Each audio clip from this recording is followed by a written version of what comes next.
थोड़ा सा लेट हो गया क्योंकि यहाँ पर थोड़ा क्रैश हो गया था सिस्टम, इंटरनेट प्रॉब्लम्स आ गई, उसके बाद सिस्टम थोड़ा सा खराब हो गया, इसलिए लेट हो गया। अजीत कुमार जी आ गए, चलिए अच्छी बात है। सब लोग, प्रवीण त्यागी, विक्कू कुमार, धर्मेश कुमार, अर्जुन कुमार, विक्कू कुमार सपोर्ट टीम। क्या ओल्ड वीडियो की क्वालिटी 360 से कम 240 पर नहीं चल? बेटे काम चल रहा है इस पे, बता रहे हैं काम चल रहा है इस पर।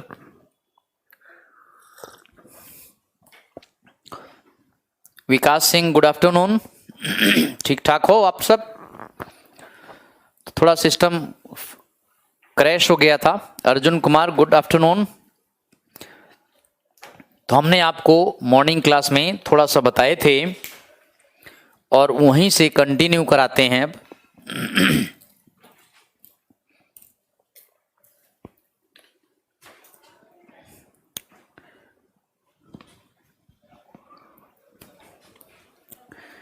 विकास Singh miss you sir, thank you भाई, आ गया। चलिए, हमने आपको हड़प्पा के बारे में बताया,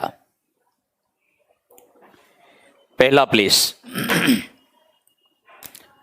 और फिर आपको हमने मोहनजोदारो के बारे में बताया। देन इसके बाद हम आपको अब लोथल के बारे में बताएंगे। लोथल गुजरात में है ये। इसका मीनिंग भी बेटे माउंट ऑफ डेड होता है।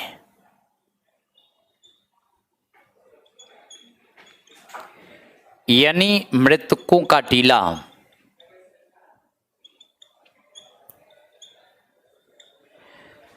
जैसे मोहनजोदारो का मतलब भी मृतकों का टीला होता है, मोहनजोदड़ो सिंधी शब्द है, ऐसे लोथल ये गुजराती शब्द है, इसका मतलब भी मृतकों का टीला होता है।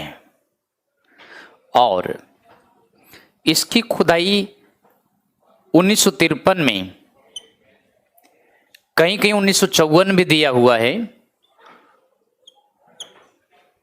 तो इसकी खुदाई एस.आर. राव ने कराई थी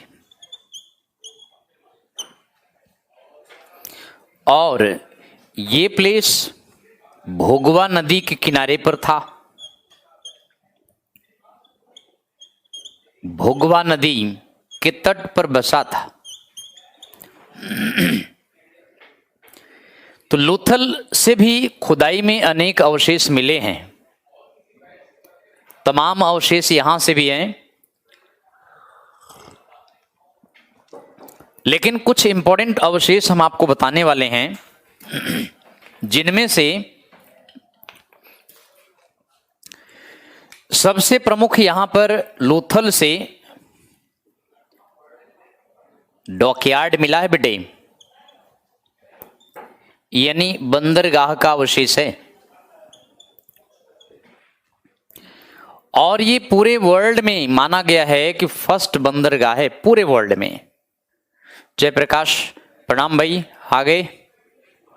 काफी देर से क्लास नहीं हुई, थोड़ा दिक्कत आई सिस्टम में, नेटवर्क प्रॉब्लम्स आई और थोड़ा सिस्टम क्रैश हो गया था, तो इसलिए थोड़ा डिले हुआ है। तो लोथल का मतलब mount of dead. Vikas Singh sir, सुबह तो 1922 में बताया था बेटा। 1922 में मोहनजोदड़ो की खुदाई हुई थी। 1921 में हड़प्पा की खुदाई, 1921 में हड़प्पा प्लेस का नाम है, हड़प्पा की खुदाई दयाराम साहनी ने कराई। और 1922 में दूसरा प्लेस है मोहनजोदड़ो, मोहनजोदड़ो की खुदाई राखलदास बनर्जी ने कराई। अभी हम तीसरा प्लेस बता रहे हैं, थर्ड प्लेस, तीसरा स्थल सिंधु सभ्यता का लोथल नाम है। लोथल ये गुजरात में है। इसकी खुदाई 1953-54 में हुई है। लोथल की खुदाई एस.आर. राव ने कराई है। तो अलग अलग प्लेसेस हैं, अलग अलग प्लेसेस की खुदाई अलग अलग आर्कियोलॉजिस्ट्स ने कराई है।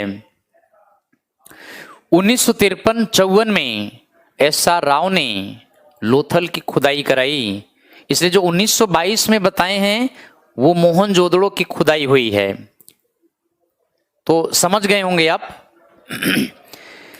यानी अब हम आपको ये बता रहे हैं लोथल के बारे में। लोथल एक तीसरा प्लेस है, इसकी खुदाई किसने कराई? इसकी खुदाई इस समय SR राव ने कराई और ये प्लेस भोगवा नदी के किनारे पर है। खुदाई में यहां से एक बंदरगाह का अवशेष मिला है। यह प्लेस रन ऑफ कच्छ में है, रन ऑफ कच्छ में है और ईंट से बना हुआ डॉकयार्ड का अवशेष मिला है। इसी बंदरगाह से सिंधु सभ्यता के लोग अपना व्यापार करते थे। सिंधु सभ्यता के निवासी नाव पर सामान लाद करके मेसोपोटामिया की ओर ले जाते थे, लेकिन मेसोपोटामिया से पहले उर नामक एक बंदरगाह, माकन नामक स्थान पर, दिलमुंद नामक स्थान पर, उर बंदरगाह पर सिंधु सभ्यता के व्यापारी मेसोपोटामिया के व्यापारियों से अपने वस्तु का विनिमय करते थे। वस्तु विनिमय के द्वारा आदान प्रदान करते थे। क्योंकि ये जो प्लेस बता रहे हैं उर बंदरगाह, उर माने UR स्पेलिंग है उर बंदरगाह, दिलमुंद नामक स्थान पर है। तो यहां से उर नामक बंदरगाह पर आपस में सामान को एक्सचेंज करते थे, यानी बार्टर सिस्टम के द्वारा। तो इस तरह से बेटे अर्जुन कह रहे हैं मोहनजोदड़ो सिंधु सभ्यता का प्रमुख नगर था, या एक सिंध प्रांत पाकिस्तान में लड़काना जिले में स्थित है। मोहनजोदड़ो की खोज सर्वप्रथम मनुष्य बेस्ट सेमी राखलदास बनर्जी ने किया। बिल्कुल सही है, ये तो हम सब बता दिए बेटे।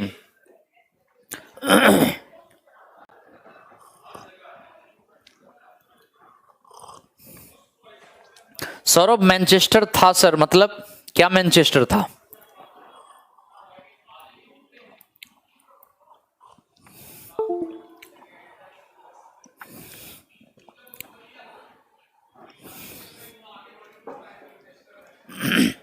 चलिए लोथल से और क्या क्या मिला है। यहां से डबल बरियल मिला है, बड़ा इंपॉर्टेंट एक्सकेवेशन है ये डबल बरियल, यानी यहां से युग्म समाधि का अवशेष मिला है बेटे।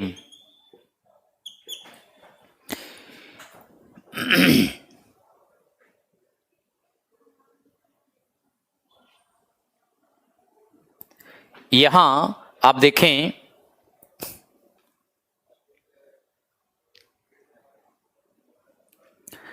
यहां से युग्म समाधि, यहां से बंदरगाह का अवशेष मिला है।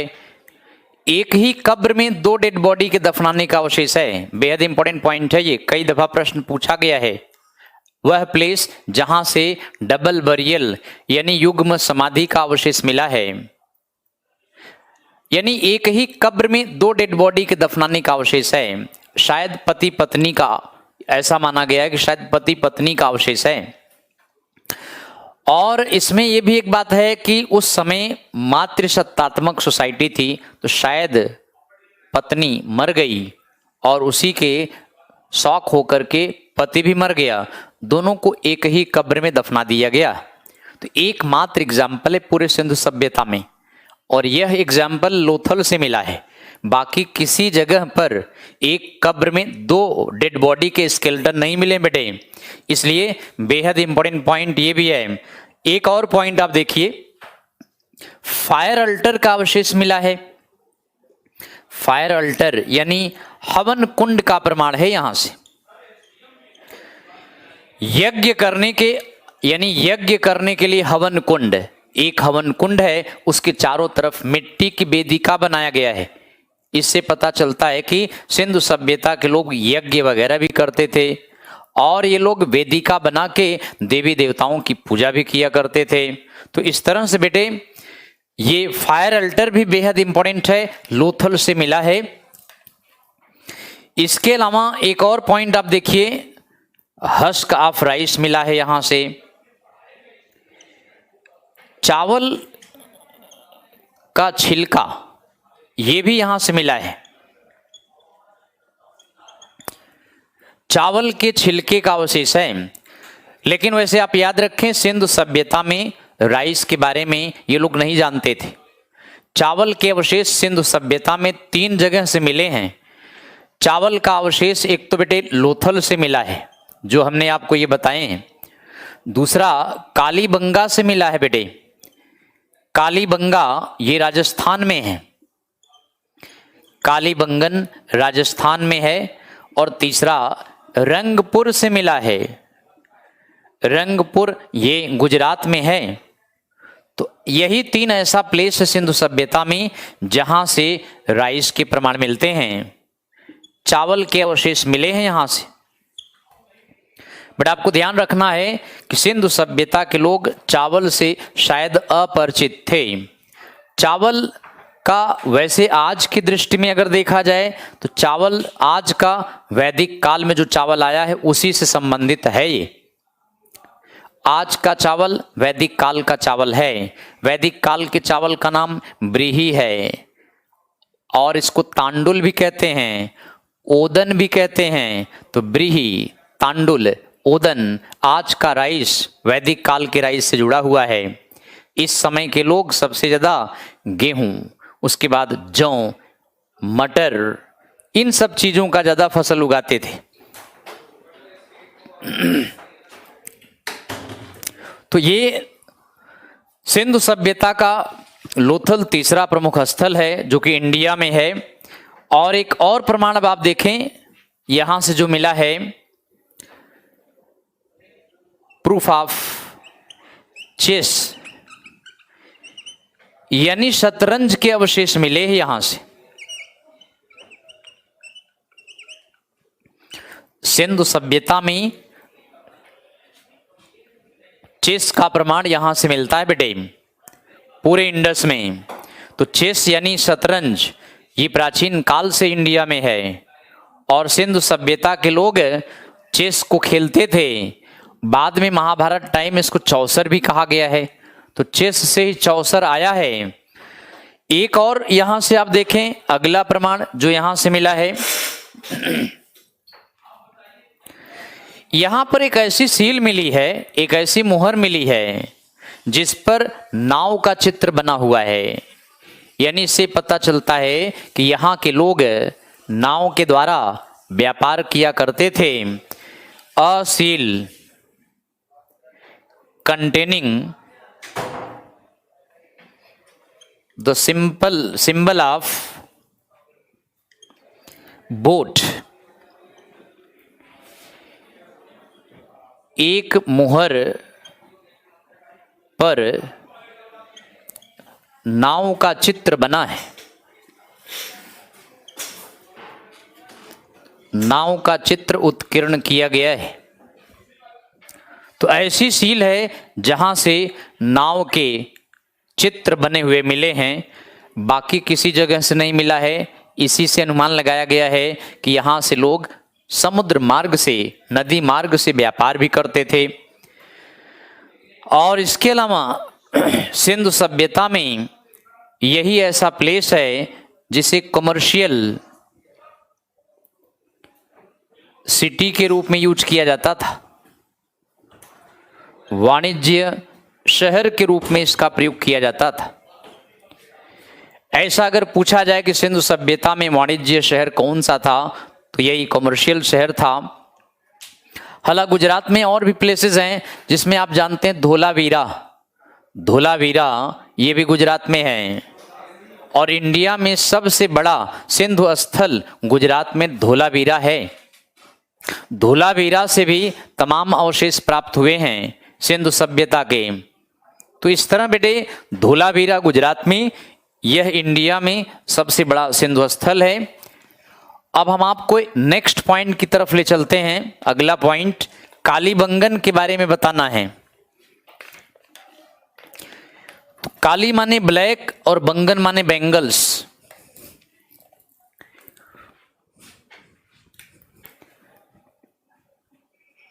कालीबंगन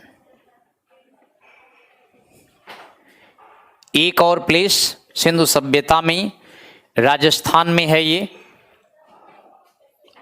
इसके नाम का मीनिंग है ब्लैक बैंगल्स ऑफ क्ले।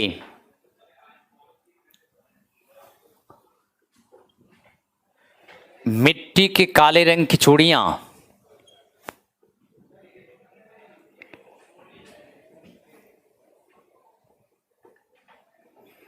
ये इसका मीनिंग है।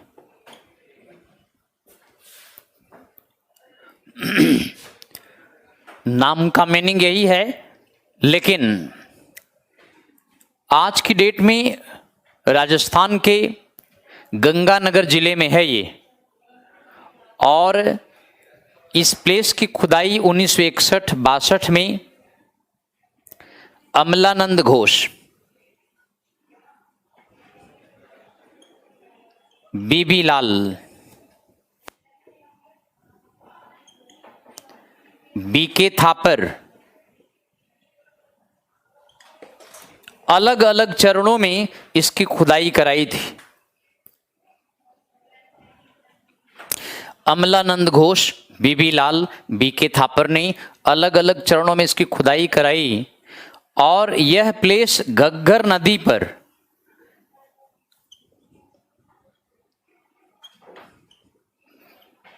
घग्गर नदी के तट पर बसा हुआ था। यह सरस्वती नदी की सहायक नदी थी। यह सरस्वती की सहायक नदी थी। यहां से भी तमाम अवशेष मिले हैं, जैसा कि हमने लिखा है, काली यानी ब्लैक, बंगन यानी बैंगल्स। यहां से प्रमुख प्रमाण ब्लैक बैंगल्स ऑफ क्ले,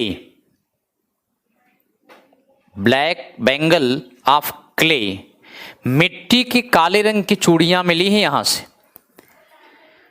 जैसा कि आप जानते हैं, मिट्टी के काले रंग की चूड़ियां काले भी होती थी, रेड भी होता था, पिंक भी होता था, और भी तमाम कलर के थे, लेकिन ब्लैक कलर के चूड़ियां ज्यादा मिली हैं। यहां के लोग मिट्टी के आभूषण खूब पहनते थे, जिसमें चूड़ियां ज्यादा प्रचलित थीं। बाकी भी इंडस सिविलाइजेशन में अलग अलग जगहों पर मिट्टी के आभूषण पहनते थे, लेकिन ज्यादातर पाजेब होती थी, यानी पाँव में पाजेब या कमर में करधनी या फिर शीप का प्रयोग करते थे। हमने आपको बताया था, गरीब लोगों के आभूषण मिट्टी के होते थे या पेबल्स के होते थे, लेकिन अमीर लोग आभूषण मेटल के बनवाते थे, सोने चांदी, कॉपर, ब्रास, ब्रोंज इनके बनवाते थे। तो मिट्टी की काले रंग की चूड़ियां यहीं से मिली हैं। नाम का मीनिंग इसका रखा गया है। एक और प्रमाण बड़ा इंपॉर्टेंट है, प्लाउड फील्ड यहां से मिला बेटा। प्लाउड फील्ड यानी हल से जुते खेत। पूरे इंडिया में पहला प्लेस है जहां हल से खेती का अवशेष मिला है। इससे पहले हल की खेती का प्रमाण पूरे इंडिया में कहीं और से नहीं मिला है। खुदाई के बाद यहां पर हल के निशान पाए गए हैं। बाद में जब सभ्यता नष्ट हो गई तो खुदाई कर करके आराम से निकाला गया, तो पता चला ये हल के निशान है।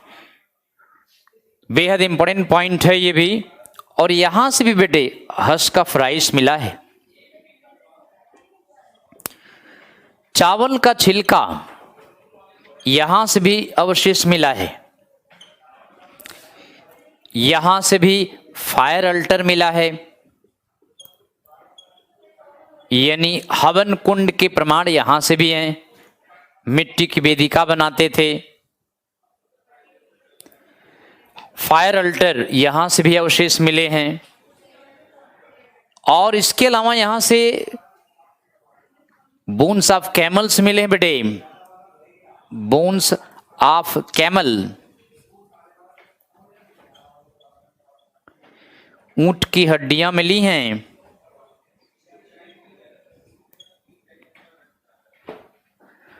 तो बेटे बोन्स ऑफ कैमल्स, आज 27 जुलाई है बेटे, 27 ऑफ जुलाई,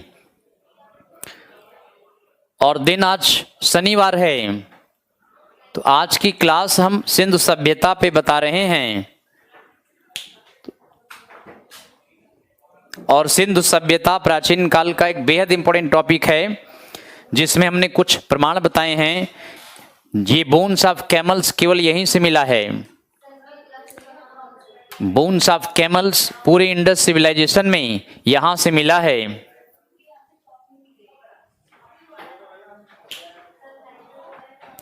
तो इस तरह से हड़प्पा सभ्यता ये प्राचीन काल का वैसे तो मेन पहला टॉपिक है। प्राचीन काल का मेन पहला टॉपिक यही है और इससे पहले दो टॉपिक्स और हैं। पहला है इतिहास जानने के साधन और दूसरा है पाषाण काल। तीसरा टॉपिक है सिंधु सभ्यता अथवा सिंधु घाटी की सभ्यता। तो हमने दो छोटे छोटे टॉपिक बता दिए हैं और ये तीसरा टॉपिक प्राचीन काल का चल रहा है जो कि बेहद इंपॉर्टेंट टॉपिक है। अब आप इसके आगे सिंधु सभ्यता में कालीबंगा से कुछ और प्रमाण देखें। Proof of weights and measurement, weights and measurement.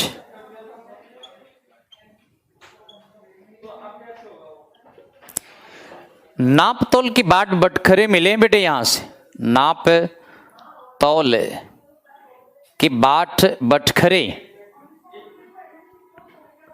यहां से अवशेष मिले हैं। नापने तौलने के लिए बट्टे मिले हैं और आप शायद जानते हो यहां नापने के लिए या मापने के लिए 2, 4, 8, 16, 32, 64 इस रूप में काउंट किया जाता था। जैसा कि आप जानते हैं पहले ये लोग ऐसे लकीरें खींच देते थे, इस टाइप से ऐसी काउंट करते थे। ये इनकी काउंटिंग होती थी इस तरह से। तो इनकी काउंटिंग 1, 2 में नहीं होता था बेटे। तो जैसे 2, 4 इस तरह से ये खींचते जाते थे, या यूं कर दिया 2, फिर यूं कर दिया 4, फिर यूं कर दिया 6। तो काउंटिंग इनकी लकीरें खींच कर की जाती थी।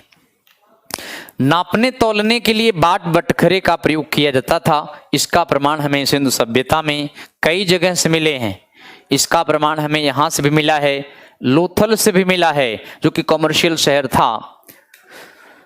तो सिंधु सभ्यता में वैसे कालीबंगा तीसरा प्लेस है जहां से सिटेडल मिला है, दुर्ग मिला है।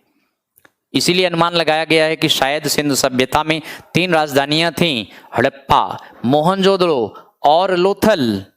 हड़प्पा, मोहनजोदड़ो और कालीबंगा 3 राजधानियां थी। वैसे मैक्सिमम प्लेसेस से दुर्ग के अवशेष मिले हैं। कुछ ही ऐसे प्लेस है जहां दुर्ग का अवशेष नहीं मिला है। हालांकि बहुत से ऐसे प्लेस है जहां खुदाई अब भी जारी है।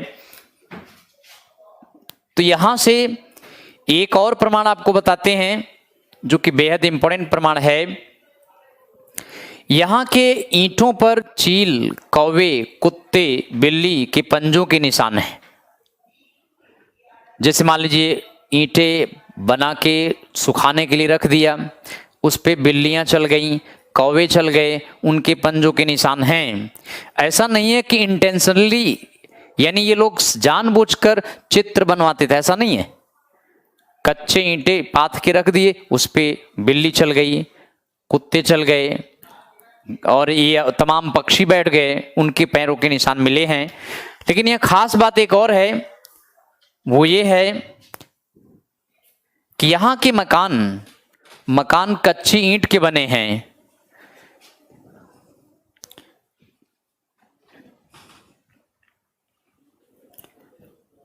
Houses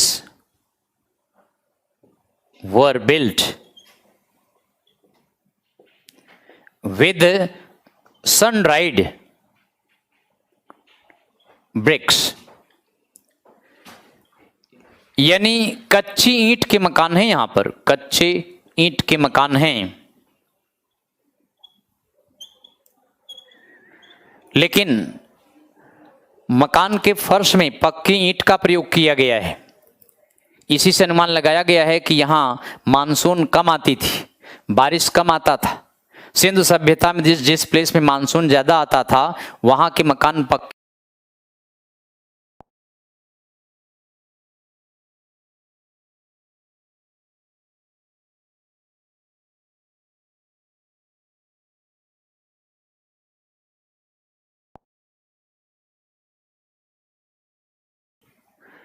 भारत के पंजाब में है ये, इंडिया के पंजाब में है। यहां से बीट्स मेकर शॉप मिला है। बीट्स मेकर शॉप मिट्टी के मनके बनाने के कारखाने हैं। यहां से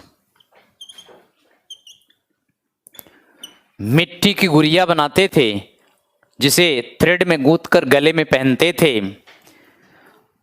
और चान्हू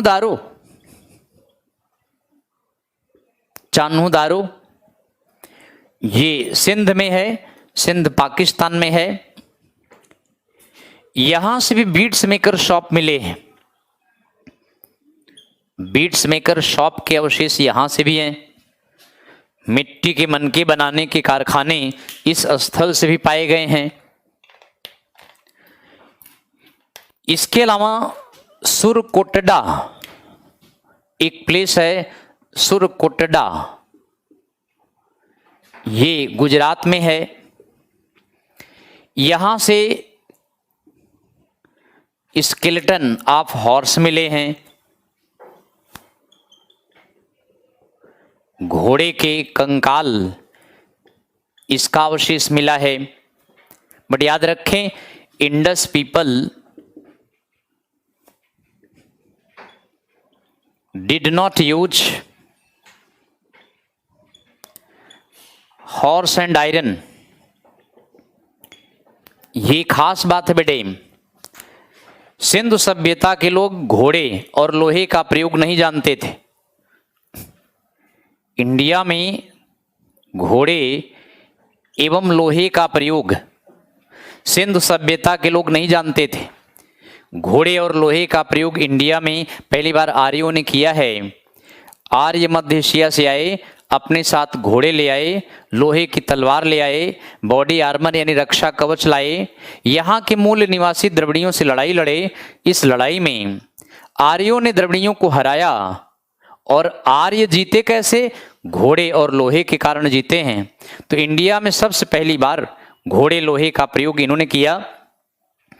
आर्य और द्रविड़ में लड़ाई के दौरान कुछ घोड़े आर्यों के मर गए होंगे और इन घोड़ों को आर्यों ने सभ्यता इनकी नष्ट करते वक्त यहीं पर इनको दफना दिया होगा। खुदाई के बाद ये अवशेष मिले हैं। तो इस तरह से बेटे हड़प्पा सभ्यता में हड़प्पा मोहनजोदड़ो के मकान पक्की ईंट के बने थे, बाकी कालीबंगा के मकान कच्ची ईंट के बने थे।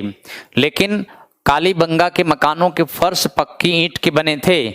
इसी से यह अनुमान लगाया गया है कि सिंधु सभ्यता में सबसे ज्यादा बारिश, सबसे ज्यादा मानसून हड़प्पा मोहनजोदड़ो में आता था।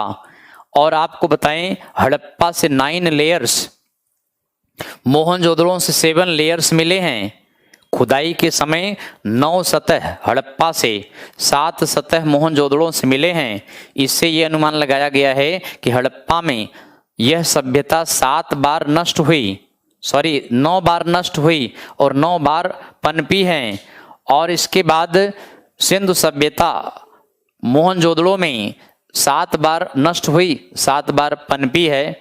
तो इस तरह से अगर आपसे पूछा जाए कि घोड़ा लोहा इंडिया में किसने प्रयोग किया है, तो घोड़े लोहे का प्रयोग आर्य लगाइएगा।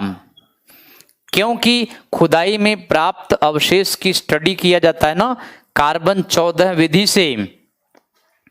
कार्बन 14 विधि के द्वारा इसका रेडियोधर्मिता के द्वारा पता किया जाता है कि वस्तु में कार्बन ज्यादा रहेगी तो उसकी उम्र कम होती है। अगर कार्बन घट जाए, बहुत ज्यादा कम हो जाए, तो उसकी उम्र लंबी बताई जाती है।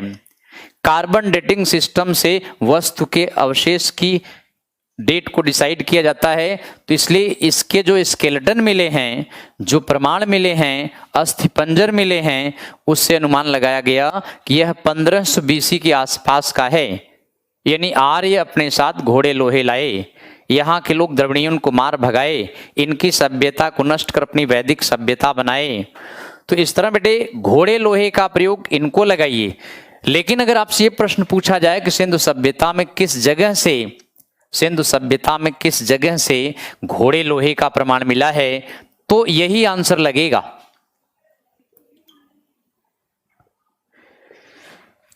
ये प्रश्न पूछें तो यही आंसर होगा। सिंधु सभ्यता का एकमात्र प्लेस है जहां से घोड़े लोहे का प्रमाण मिला है। लेकिन इंडिया में घोड़ा लोहा आर्य लेके आए थे। हरियाणा में कुछ प्लेसेस हैं। हरियाणा में बनवाली है, राखी गढ़ी है, मिताथली है,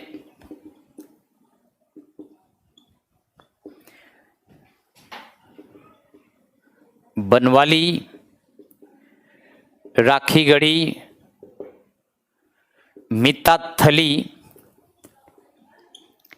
ये सिंधु सभ्यता के प्रमुख स्थल हरियाणा में हैं। इनमें से बनवाली और राखी गढ़ी सिंधु पूर्व स्थल हैं, यानी सिंधु सभ्यता से पहले के भी प्रमाण मिले हैं और सिंधुकालीन प्रमाण भी मिले हैं। राखी गढ़ी से एक मिट्टी का हल मिला हुआ है, प्लाऊ शेयर्स के प्रमाण मिले हैं, लेकिन वो मिट्टी के खिलौने टाइप का है। दाइमाबाद एक प्लेस जो आपको बताए थे, दाइमाबाद महाराष्ट्र में है बेटे, अहमदनगर में। दाइमाबाद महाराष्ट्र, ये यहां से ब्रॉन्ज बुलेट कार्ट मिला है बेटे, कांस्य निर्मित बैलगाड़ी का अवशेष है। यहां से कांस्य की बनी हुई बैलगाड़ी है, यह खिलौना है बेटे। जयप्रकाश कुमार कह रहे हैं कि सर लिपस्टिक के प्रमाण है। बिल्कुल लिपस्टिक के प्रमाण है बेटे, लिपस्टिक का प्रयोग किया जाता था। और अभी आपको बताएंगे इनके सोसाइटी में कॉस्मेटिक्स का प्रयोग करते थे। आप देखिए हड्डी की कंघी प्रयोग करते थे, हड्डी की नीडल्स यानी सुई प्रयोग करते थे, और हाथी दांत का दर्पण जानते ही हैं, प्रयोग करते थे। और पाउडर टाइप का कुछ कॉस्मेटिक्स भी मिला हुआ है। पुरुष दाढ़ी रखते थे, कुछ पुरुष शेविंग भी करते थे, उसके लिए उस्तरा मिला है। ये उस्तरा ब्रोंज का बना हुआ था शेविंग के लिए। और पुरुष महिलाएं दोनों बालों के जूड़े बांधते थे। तो ये तमाम चीजें हैं, कॉस्मेटिक्स के तमाम प्रमाण मिले हुए हैं। लिपस्टिक के प्रमाण हैं, पाउडर मिले हैं, तो इनसे आप अनुमान लगा सकते हैं बड़े एडवांस थे लोग। लेकिन ये एक सबसे बड़ा ड्रॉबैक क्या है, लिपि पढ़ नहीं पाए। अमृत राज करें सर यह कैसे पता लगाया गया होगा कि घोड़ा सिंधु सभ्यता का नहीं आर्यों का है। तो अमृतराज जी इसका पता कार्बन डेटिंग से किया गया है। कार्बन 14 विधि के द्वारा वस्तु में लगी कार्बन अगर कम होता जाएगा, क्योंकि जब तक वस्तु जीवित रहती है, जीवित अवस्था में वस्तु में कार्बन की मात्रा, फ्रेश कार्बन आते रहते हैं, और जब कोई वस्तु डेड हो जाती है, नष्ट हो जाती है, तो उसकी कार्बन की मात्रा घटने लग जाती है। अब उस कार्बन की मात्रा कैसे घटती है, कार्बन डेटिंग सिस्टम रेडियोधर्मिता के द्वारा पता लगाया जाता है। संतोष कुमार पाल कह रहे हैं सर जी प्राचीन भारत के कितने चैप्टर हो गए, तो आपको बता दिए थे 3 चैप्टर हुए हैं।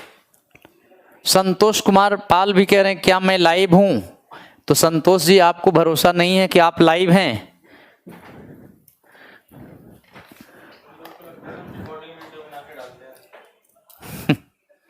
तो ये सारी बातें हमने आपको बता दिए हैं कुछ। अब आपको हम यहाँ की सोसाइटी के बारे में थोड़ा थोड़ा बताएंगे। यहाँ की सोसाइटी कैसी थी, यहाँ का सोशल कंडीशन कैसा था, सामाजिक दशा। सिंधु सभ्यता में सामाजिक कंडीशंस, देखिए मैट्रियार्कल सोसाइटी थी पहली बात।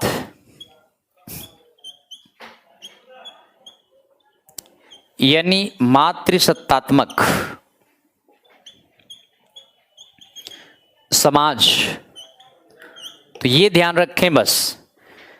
परिवार के मुखिया मदर होती थी, फादर नहीं। पुत्र पैदा होने पर दुख व्यक्त करते थे और पुत्री पैदा होने पर पार्टी शार्टी करते थे, खुशी जाहिर करते थे।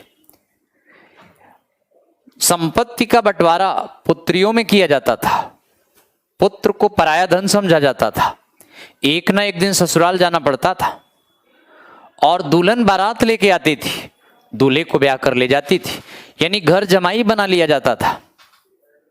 जैसा कि हमने पहले भी आपको बताए हैं, स्टार्ट में बताए थे आपको कि मातृसत्तात्मक सोसाइटी में मदर के बाद संपत्ति का बंटवारा पुत्रियों में होता था। बड़ी पुत्री उत्तराधिकारी बनती थी। तो पुरुष प्रधान समाज नहीं था, लेकिन स्त्री पुरुष दोनों खेतों पर काम करते थे। महिलाएं ज्यादा काम कढ़ाई बुनाई सिलाई का काम करती थी, लेकिन खेतों पर भी पुरुषों का हाथ बटाती थी। फसल वगैरह में उगाने में महिलाओं का काफी बड़ा योगदान था। तो इस तरह से मातृसत्तात्मक सोसाइटी को आप मैट्रिलिनियल सोसाइटी भी कह सकते हैं। मैट्रिलिनियल सोसाइटी मातृसत्तात्मक समाज था ये।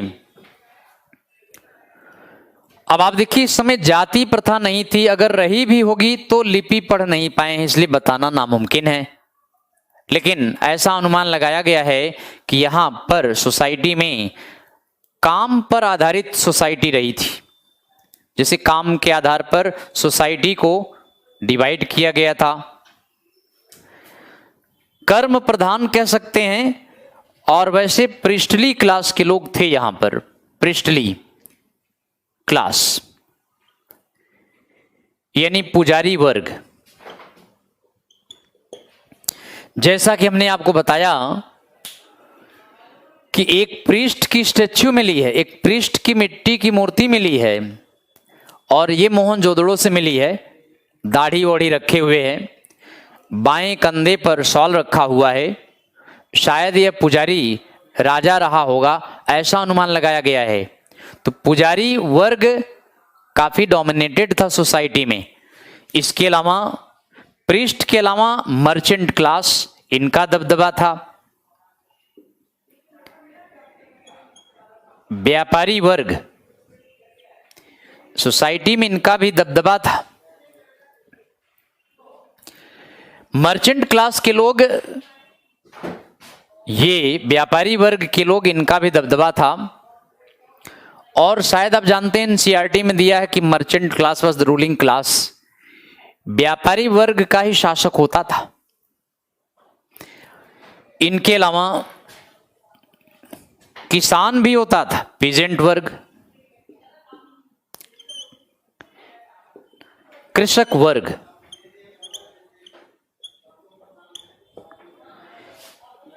इनके अलावा सर्वेंट क्लास भी होता था, सेवक वर्ग, पॉटर क्लास भी होता था, कुम्हार वर्ग, ब्रॉन्ज स्मिथ भी होता था। ब्रॉन्ज स्मिथ यानी काश्यकार, काश्य का काम करने वाला।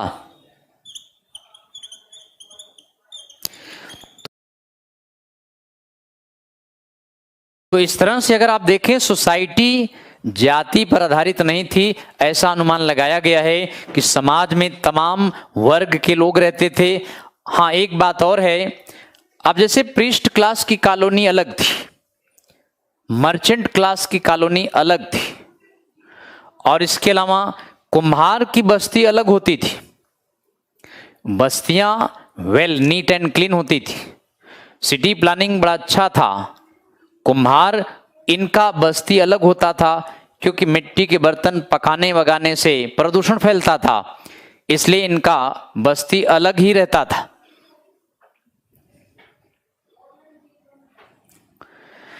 तो इस तरह से सोसाइटी में जाति नहीं था, ये ध्यान रखेंगे आप। और पोलोगैमी तो थी नहीं, यानी बहुविवाह प्रथा नहीं था। मोनोगैमी थी, यानी एक विवाह। वैसे भी बहुविवाह नहीं हो सकता था, क्योंकि पुरुष प्रधान सोसाइटी थी नहीं, महिला प्रधान सोसाइटी था, तो बहुविवाह नहीं हो सकता था। पोलियांड्री भी नहीं था, यानी बहुपति प्रथा, जैसे एक महिला के कई पति, जैसे पांडव के पांच पति नहीं थे, द्रौपदी के 5 पति, तो ये प्रथा भी नहीं थी, यानी पोलियांड्री सिस्टम भी नहीं था यहां पर, बहुपति प्रथा भी नहीं था। महिला पुरुष खेतों पे काम करते थे। पर्दा प्रथा भी नहीं था, पर्दा सिस्टम का कोई प्रमाण नहीं मिला है। सती प्रथा का भी कोई जिक्र नहीं है, और जिक्र क्या, लिखित साक्ष्य तो मिलता नहीं है, तो यहां सती प्रथा होता नहीं था और हो भी नहीं सकता था, क्योंकि सोसाइटी में महिला डोमिनेटेड थी। तो पति सती हो सकता था, ऐसा भी कोई एग्जाम्पल नहीं मिला है। एक एग्जाम्पल हमने आपको बताए थे, भी आपको लोथल से डबल बरियल मिला है। शायद पत्नी मर गई, पति को शौक लगा, वो भी मर गया, इसलिए पति पत्नी को एक ही कब्र में दफना दिया गया है। पूरे सिंधु सभ्यता में एकमात्र एग्जाम्पल है, बाकी ऐसा कहीं से कोई एग्जाम्पल नहीं मिला है। तो इस तरह बेटे सोसाइटी इनकी जो थी, इस तरह की सोसाइटी थी। दास प्रथा भी नहीं था, दासों का कहीं पर कोई प्रमाण भी नहीं मिला है। मजदूरों का जिक्र है, मजदूरों के लिए बैरक्स बने हुए थे, जैसे ग्रेनरी के बगल में आपको बताए थे कि मजदूर लेबर के बैरक्स बने हुए थे।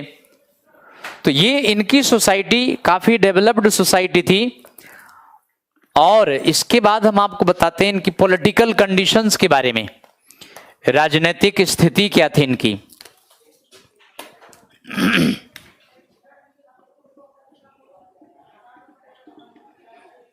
पॉलिटिकल कंडीशन,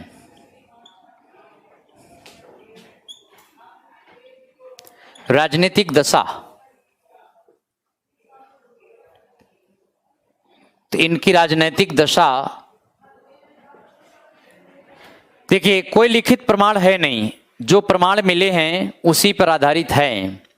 अब आप देखिए, हमने आपको बताया कि मोहनजोदड़ो से एक सभा भवन मिला है, ये असेंबली हॉल, एक सभा भवन, इसका अवशेष मिला है।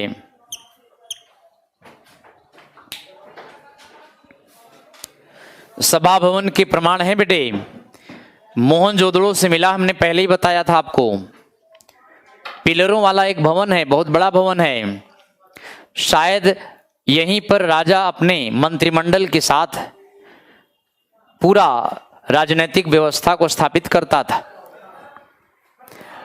लेकिन आपको एक बात बताएं कि इतने बड़े बड़े स्थल थे सिंधु सभ्यता में, इतने बड़े बड़े स्थल थे सिंधु सभ्यता में कि शायद अलग अलग सिंधु स्थल के अलग अलग व्यवस्थाएं रही हों, ये हो सकता है।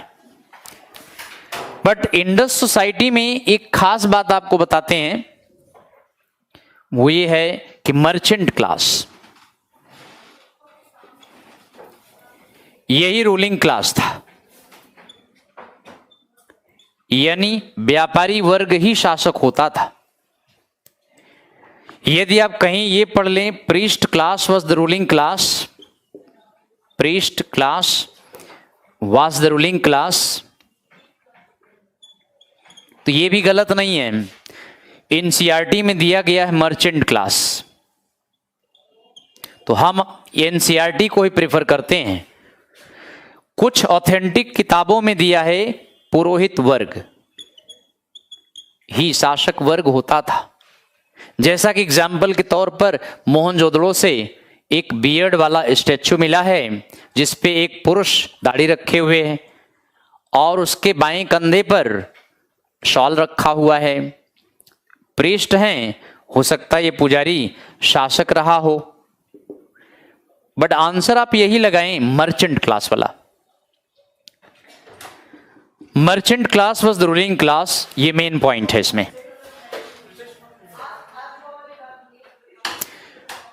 तो आगे इसके हम आपको बताते हैं सिटाडेल से पता लगता है, दुर्ग से पता लगता है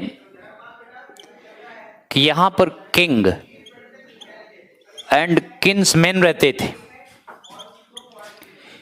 राजा और राज परिवार के लोग दुर्ग में ही रहते थे, दुर्गीकरण क्षेत्र में रहते थे। तो राजा एवं राज परिवार के लोग इस क्षेत्र में रहते थे, इनके प्रोटेक्शन के लिए पूरी व्यवस्था रहती थी। किंग्समैन का मतलब मिनिस्टर्स भी हो सकता है, मिनिस्टर्स कैबिनेट के मंत्री इस क्षेत्र में रहते थे। और इसके अलावा तीन तीन कैपिटल के बारे में हमने आपको बताया था। सिंधु सभ्यता की पहली राजधानी हड़प्पा थी, दूसरी राजधानी मोहनजोदारो थी, और तीसरी कैपिटल कालीबंगा को माना गया है, कालीबंगन। तो इस तरह से तीन तीन राजधानियां सिंधु सभ्यता में माना गया है।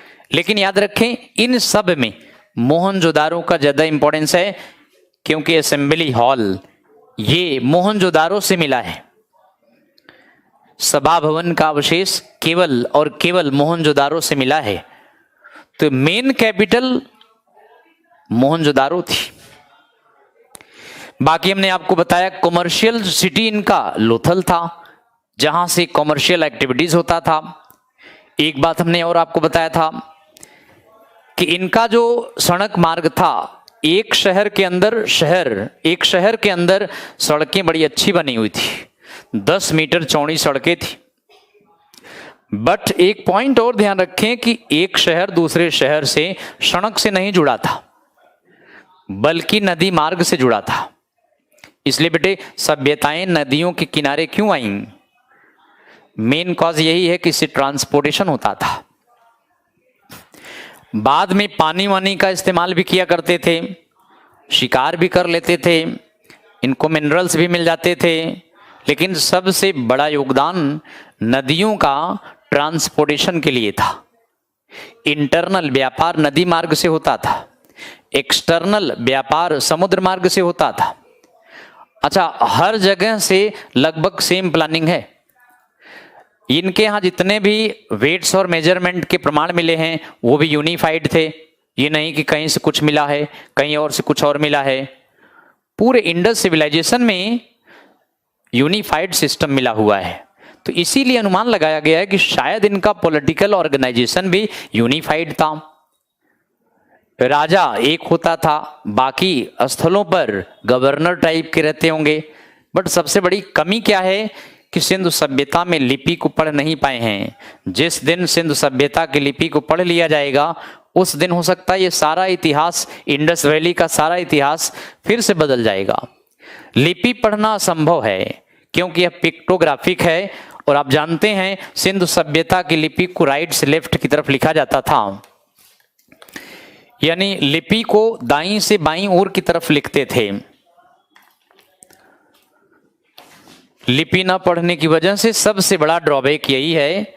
बट आप याद रखें, राइट से लेफ्ट यूं लिखते थे, राइट से चले लेफ्ट की तरफ, अगली लाइन फिर राइट की तरफ, फिर नेक्स्ट लाइन लेफ्ट की तरफ, अगली लाइन फिर राइट की तरफ, यानी दोनों तरफ लिखते थे।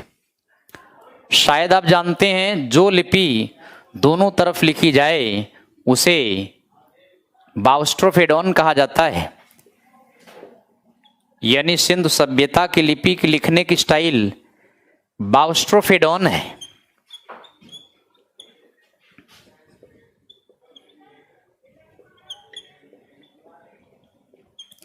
ये कहा गया है ऐसी लिपि जो दोनों तरफ से लिखी जाए उस लिपि को बाउस्ट्रोफेडोन कहा जाता है। बट इंडस लिपि को पढ़ नहीं पाए हैं, ये आप लिख सकते हैं कि अनडिसाइफर्ड है, पढ़ा नहीं जा सका। प्रयास तो बहुत किया गया बेटे, लेकिन इसको पढ़ना असंभव है क्योंकि ये पिक्टोग्राफिक टाइप की हैं, पिक्टोग्राफिक टाइप की हैं, यानी चित्राकार हैं।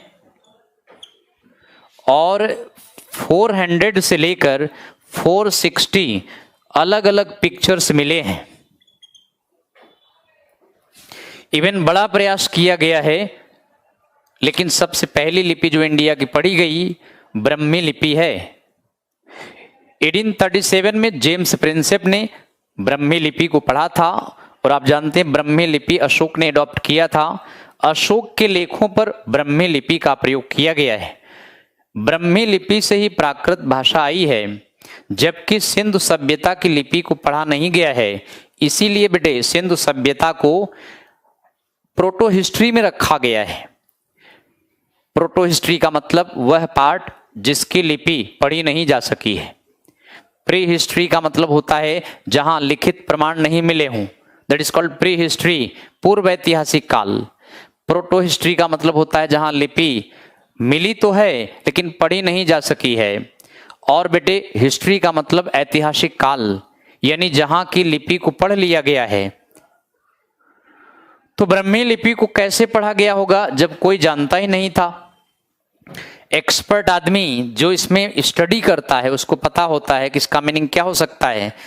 तो एक्सपर्ट आदमी एक अंग्रेज था, जेम्स प्रिंसेप जिसका नाम था, वो ऐसा वैसा बंदा नहीं था बेटे, क्वालिफाइड था, आईसीएस भी क्वालिफाई कर चुका था, और इंडिया में काफी लंबे समय तक काम किया था। इंडिया की सारी लिपियों को उसने स्टडी किया, प्रयास किया, लेकिन ब्रह्मी लिपि को पढ़ लिया, सिंधु सभ्यता की लिपि को नहीं पढ़ पाया। तो इसलिए ध्यान रखें, पढ़ने वाला एक्सपर्ट होता है और वही पढ़ सकता है जिसको एक्सपीरियंस हो, पूरे वर्ल्ड वाइड की लिपियों को स्टडी किया हो, उसके हिसाब से वो अपना डिसाइड करता है। तो पिक्टोग्राफिक लिपि है, पढ़ा नहीं जा सका है, पढ़ना असंभव है, लेकिन दाईं से बाईं ओर की तरफ लिखी जाती थी। आपके लिए एक प्रश्न है,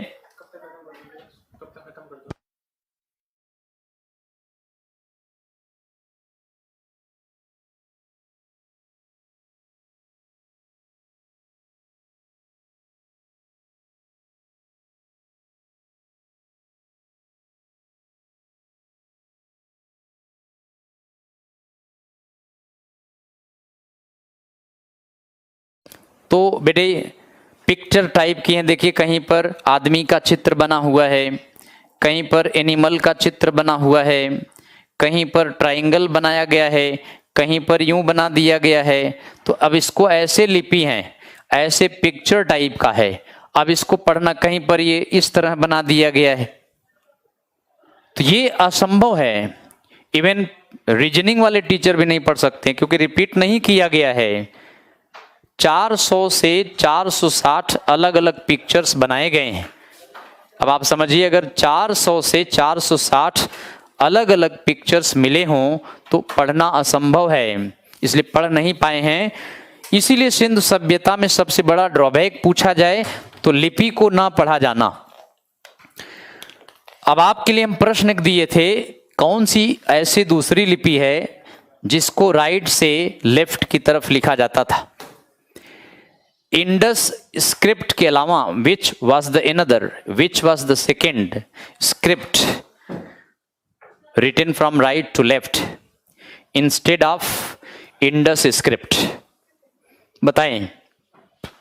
अमृतराज बताइए, निशांत भी हैं। रमेश राजा कह रहे हैं कि हम लाइव हैं क्या। रमेश राजा जी, आपको पता नहीं कि आप लाइव हैं। अर्जुन कुमार कह रहे हैं आने वाले टाइम फिर लगता है ऐसा ही होगा। बिल्कुल आने वाला समय महिलाओं का होगा, महिला सशक्तिकरण चल रहा है, क्योंकि महिलाओं की सोसाइटी में पुरुषों का महत्व कम हो जाता है। और बेटे इंडस सोसाइटी महिला डोमिनेटेड सोसाइटी थी, यानी मैट्रियार्कल सोसाइटी थी।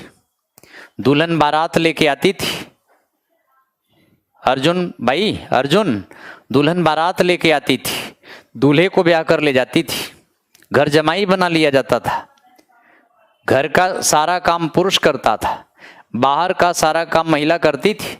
ऐसी सोसाइटी थी इंडस वैली सिविलाइजेशन में। आज भी इंडिया में कुछ ऐसी कबीले हैं जहां पर ये सोसाइटी है। नॉर्थ ईस्ट की तरफ में कुछ कबीले, कुछ ट्राइब्स इंडिया में अब भी हैं जहां फीमेल डोमिनेटेड सोसाइटी है। और दुल्हन अब भी बारात लेके जाती है, दूल्हे को घर जमाई बना लिया जाता था। तो इस तरह की सोसाइटी आ जाए तो अच्छा है, क्योंकि क्रिमिनल कम हो जाएंगे, फीमेल क्रिमिनल कम होती हैं। चलिए, जयप्रकाश कुमार का आंसर आ गया अरामाइक, अमृतराज का आंसर आ गया शायद वैदिक। दोनों लोग गलत हैं, जयप्रकाश भी गलत हैं, अमृतराज भी गलत हैं। और कोई निशांत बताएं, रमीज रजा बताएं। भाई रमीज रजा आप लाइव हैं, आज 27 जुलाई है इसलिए आप लाइव हैं, 27 आप जुलाई है ना, तो आप लाइव हैं। निशांत कुमार कह रहे हैं लेकिन सर आप बताए थे कि क्या बताए थे, ब्रह्मी लिपि को कैसे पढ़ा गया होगा। चलिए ठीक, आगे विकास सिंह, देवनागरी लिपि। बेटा देवनागरी तो लेफ्ट से राइट लिखते हैं विकास। खरोष्ठी, जयप्रकाश बता दिए खरोष्ठी, ठीक है। ऐसी दूसरी लिपि है इंडस के बाद इंडिया में, खरोष्ठी,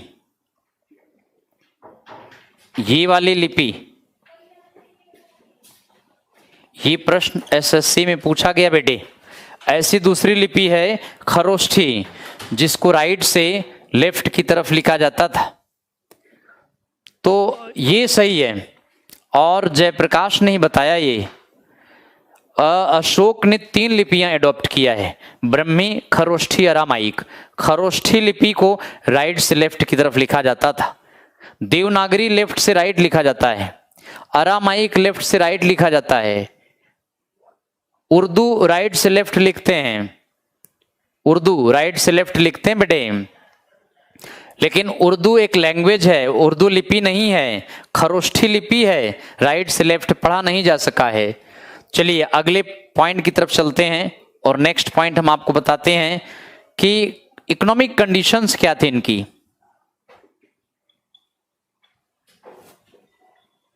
सिंधु सभ्यता की आर्थिक दशा, सिंधु सभ्यता में आर्थिक कंडीशन हम आपको बताते हैं। देखिए इनका मुख्य व्यवसाय अगर पूछा जाए, मेन ऑक्यूपेशन, मुख्य व्यवसाय अगर ये पूछा जाए तो आप इसको लगाइए कृषि और व्यापार, एग्रीकल्चर एंड ट्रेड, ये इनका मुख्य व्यवसाय था। सिंधु सभ्यता में मुख्य व्यवसाय कृषि और व्यापार था इनका, और कृषि में सबसे ज्यादा प्रोडक्शन गेहूं का होता था। दूसरे नंबर पर बेटे बार्ले था, यानी जौ। राइस डाउटफुल है, लेकिन 2 क्रॉप्स मेन है। मुख्य खाद्य सामग्री यही था, मेन आर्टिकल फॉर फूड। मुख्य खाद्य सामग्री अगर पूछा जाए तो गेहूं था, जौ दूसरे स्थान पर था। और व्यापार में अगर आप देखें तो व्यापार मैक्सिमम इनका किससे होता था, तो व्यापार अधिकांश इनका बेटे मेसोपोटामिया से होता था। सिंधु सभ्यता का सबसे अधिक व्यापार मेसोपोटामिया से, इसके बाद इजिप्ट के साथ होता था, मिस्र के साथ। इजिप्ट के अलावा इनका अफगानिस्तान से व्यापार होता था। तो मैक्सिमम ट्रेड मेसोपोटामिया से, और वह बंदरगाह जहां सामान एक्सचेंज करते थे, उर नामक बंदरगाह, यहां पर दिलमुंद नामक स्थान पर है ये बेटे, दिलमुंद। ये दिलमुंद जगह है, यहीं पर उर बंदरगाह है, और यहीं ये एक दूसरे से सामान को एक्सचेंज करते थे, बार्टर सिस्टम के द्वारा एक्सचेंज करते थे। जैसे आभूषण ले लिया, आभूषण दे दिया, चांदी ले लिया, गेहूं ले लिया, गेहूं दे दिया, और मटर ले लिया, पी माने मटर ले लिया, उड़द ले लिया, दाल दलहन ले लिया, या मान लिया अंजीरा एक होता तो उसको मंगवाते थे, पीने वाली सामग्री अंजीरा अफगानिस्तान से, सिल्वर अफगानिस्तान से। अब ये कैसे पता चला कि यहीं पर आकर व्यापार करते थे, तो ध्यान रखें यहीं पर मेसोपोटामिया के व्यापारी आते थे। मेसोपोटामिया, और यहीं पर इंडस व्यापारी आते थे और दोनों के सील्स मिले हैं। यहां से उर नामक बंदरगाह से दोनों के सील्स मिले हैं। जब भी कोई वस्तु इनको दिया जाता था तो उसमें सील दे दिया जाता था, सील लगा दिया जाता था। वो मुहर नहीं लगाते थे, बल्कि सील माने मुहरें, मिट्टी की मुहरें, टेराकोटा फिगरिन की मुहरें, वो डाल दिया जाता था। एक दो नहीं मिली बेटे, कई सारे 300-400 की संख्या में यहां से मिली।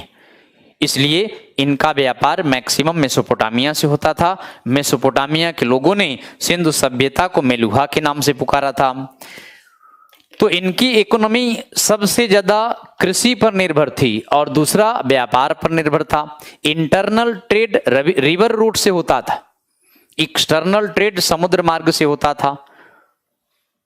और व्यापार में ये लोग नदियों से ट्रेवल करते थे, समुद्र मार्ग से आगे ट्रेवल करते थे। लैंड रूट से व्यापार नहीं होता था बेटे। एक शहर दूसरे शहर से सड़क से नहीं जुड़ा था, बल्कि नदियों से जुड़े थे। इसलिए सभ्यताएं नदियों के किनारे क्यों आई? ट्रांसपोर्टेशन के लिए, मिनरल्स के लिए, पानी के लिए। नदियां सबसे ज्यादा सहायक किस काम के लिए हुई? ट्रांसपोर्टेशन के लिए। एक जगह से दूसरी जगह जाने में नदियों का प्रयोग किया जाता था। अच्छा, इसके अलावा इनको मिनरल्स भी खूब मिले हैं, नदियों से भी समुद्र से भी मिनरल का प्रयोग खूब किए हैं। इनको मेटल भी कई जगह से मिले हैं। जैसे आप देखें खेतड़ी राजस्थान में, यहां से खूब मेटल मिलता था। कॉपर टिन को मिला के ब्रोंज बना लेते थे, कॉपर जिंक को मिला के ब्रास बना लेते थे। बाकी चांदी हो गया, सोना हो गया, अफगानिस्तान से इंपोर्ट कर लेते थे। तो इस तरह से काफी डेवलप्ड सिविलाइजेशन थी। इनकी अर्थव्यवस्था में ऐसा कुछ नहीं पता चला कोई गिल्ड सिस्टम था।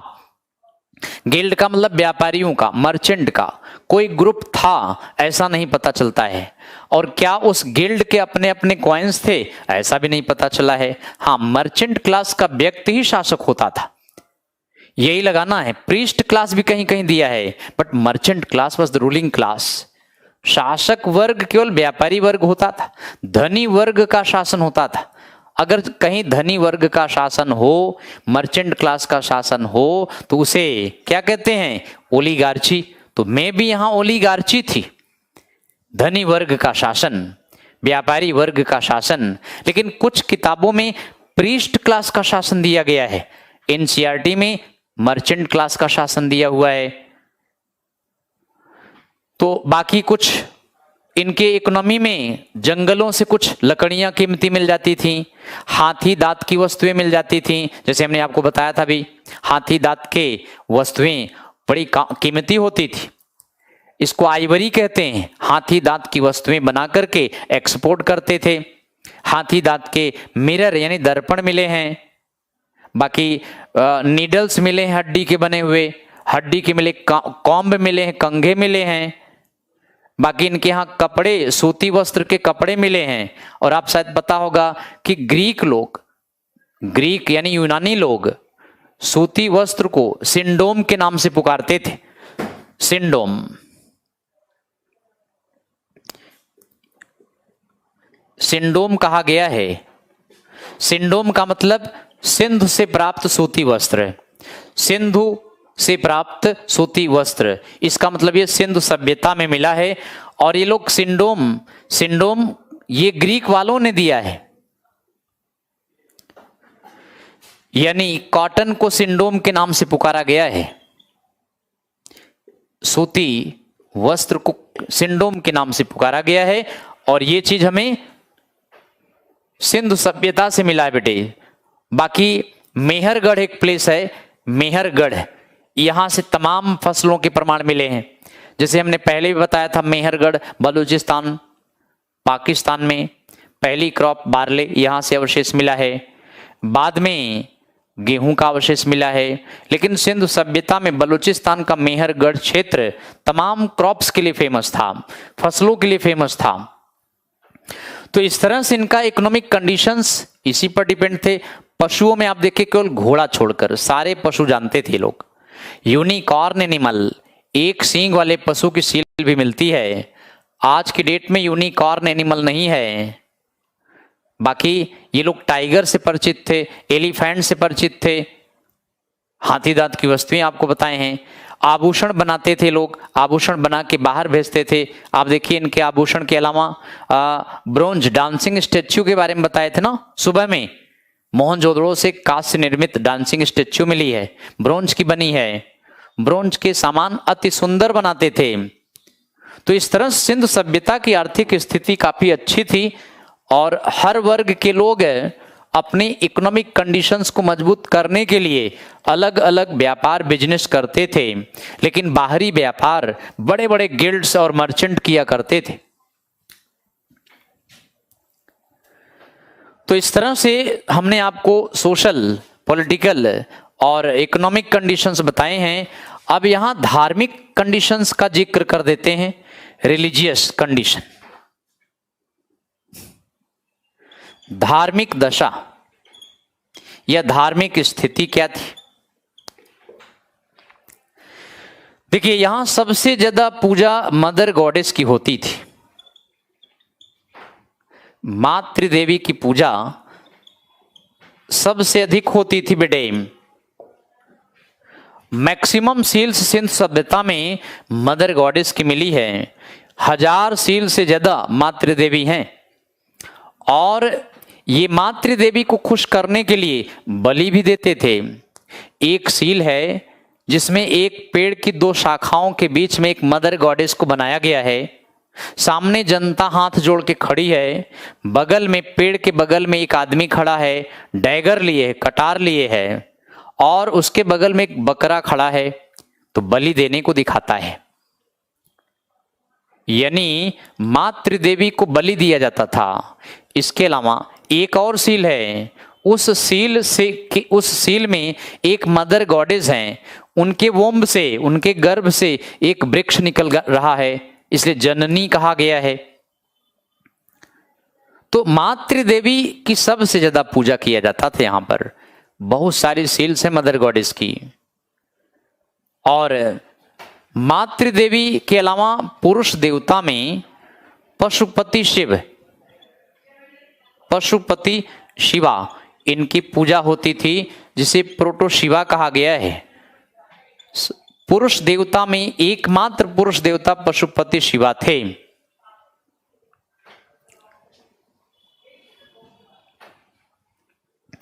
तो मातृ देवी की पूजा सबसे ज्यादा होती थी बेटे। दूसरे स्थान पर पशुपति शिवा की पूजा होती है। और लिंगम वर्शिप भी था, लिंग पूजा, योनि पूजा भी होती थी। लिंग योनि पूजा भी किया जाता था। और मैक्सिमम फलक टाइप के लिंग्स मिले हैं, छोटे छोटे लिंग मिले हैं, इनके पूजा के प्रमाण मिलते हैं। इसके अलावा बेटे no temple are found, Sindhu सभ्यता में कहीं से कोई मंदिर का अवशेष नहीं मिला है। ये सबसे खास बात है। सिंधु सभ्यता में टेम्पल के कहीं प्रमाण नहीं मिले। कोई भी प्रमाण ऐसा नहीं है जहां से टेम्पल के अवशेष मिले हों। तो इसलिए टेराकोटा फिगरिन्स मदर गॉडेस की मिली हैं, पक्की मिट्टी की मूर्तियां मदर गॉडेस की मिली हैं। यानी यहां पर आइडल वर्शिप होता था, आइडल वर्शिप किया जाता था, मूर्ति पूजा ये होता था यहां पर।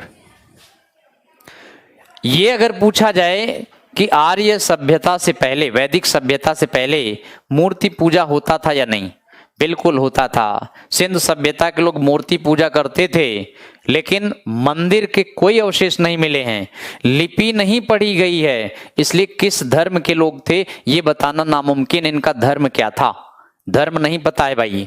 आइडल वर्शिप होता था, मदर गॉडेस की पूजा होती थी, और इसके अलावा बुल की पूजा करते थे। हम्प्ड बुल,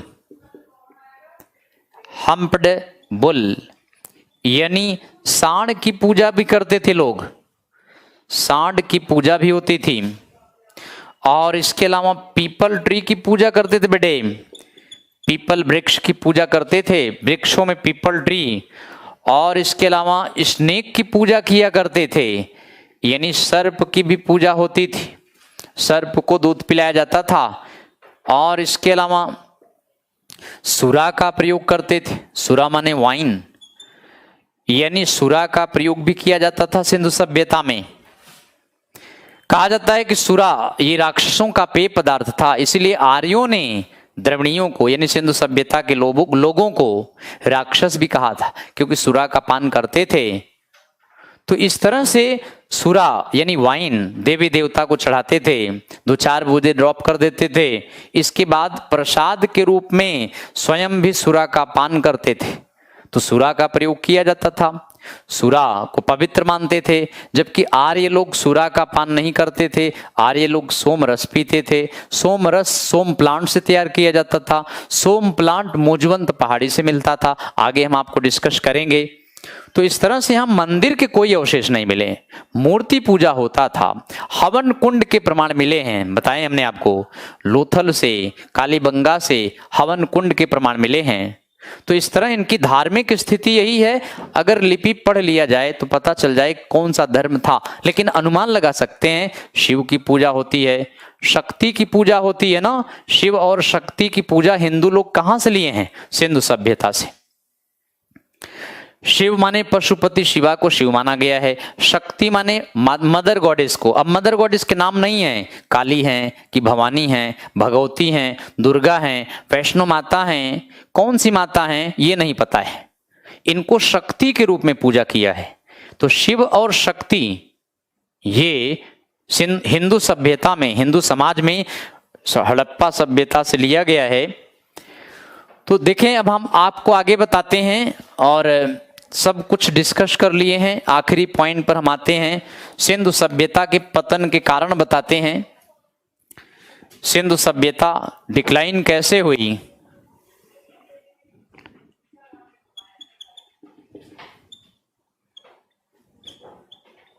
सिंधु सभ्यता इसका पतन कैसे हुआ?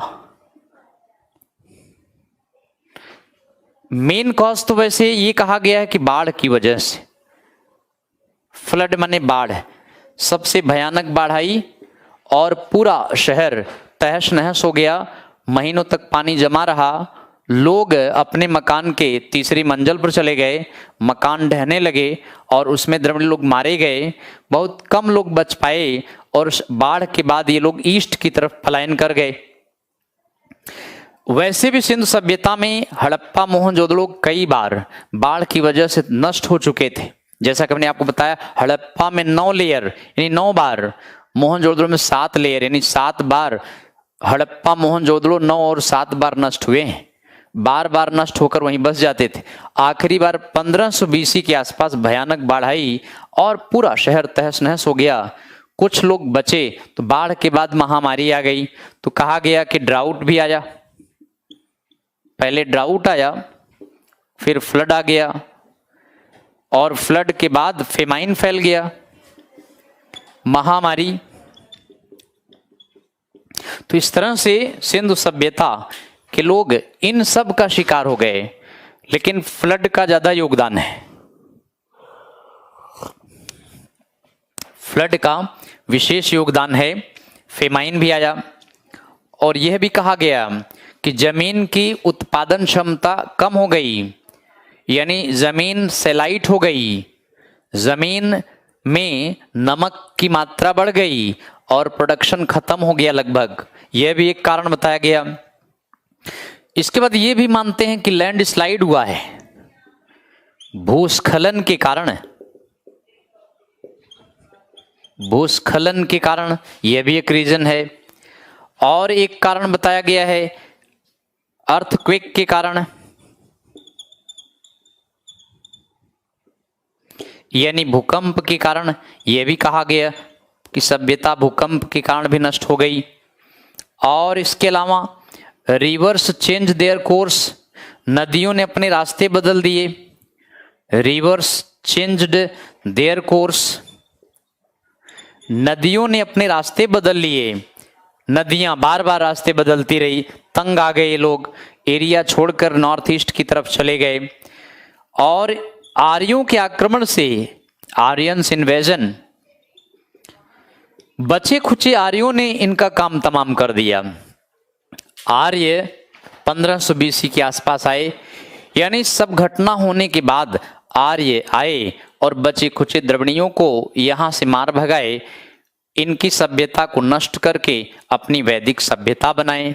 तो इस तरह ये तमाम कॉजेज हैं, लेकिन एक कारण पूछा जाए बाढ़ की वजह से। तो अब हम आपको नेक्स्ट टॉपिक अगली क्लास में बताएंगे वैदिक सिविलाइजेशन, यानी वैदिक कल्चर,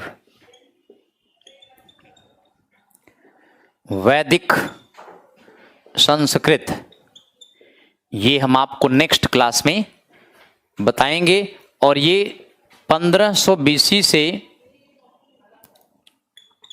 600 बीसी तक वैदिक सभ्यता का टाइम पीरियड है। तो आज के लिए इतना ही, और अगली क्लास में फिर मिलते हैं, तो इसको हम आपको आगे बताएंगे। ओके भाई, Jayprakash, Vikas, Kuldeep Chauhan, thank you, thanks to all of you.